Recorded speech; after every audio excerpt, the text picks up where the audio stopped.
Hi, and welcome to Gokuri's Kitchen. On this video, we'll show you a quick and easy way to make our cream cheese frosting. Let's start with the ingredients. We only need 1/4 cup of room temperature butter, 1 pack of room temperature cream cheese, 4 cups of powdered sugar, and our secret ingredient, the juice of 1 calamansi. And gagamit din tayo ng mixer. To start making our frosting, whisk the butter in a bowl hanggang maging creamy. Kaya it's very important na room temperature ang gamit nating butter at cream cheese para mas madaling maging creamy.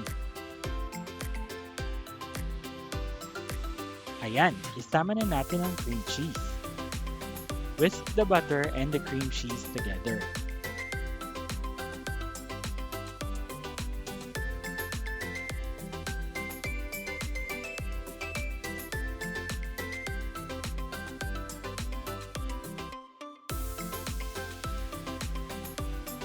Scrape the bottom of the pan to make sure na nahalo natin lahat ng ingredients.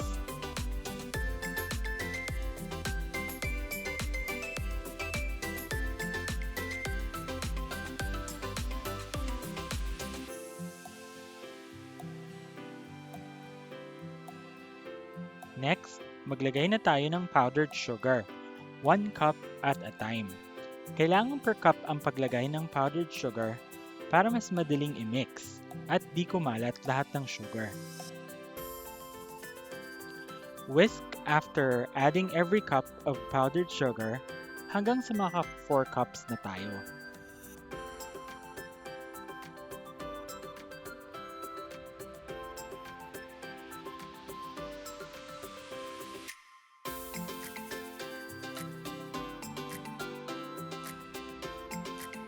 And don't forget to scrape the sides and the bottom of your bowl. Lastly, ilagay na natin yung juice ng calamansi. Yung asim ng calamansi will help cut the sweetness of our frosting. Then, mix again hanggang maging smooth. Now, our cream cheese frosting is ready. This is perfect na kapartner ng carrot cake at syempre, ng red velvet cake. Hope you like this short video.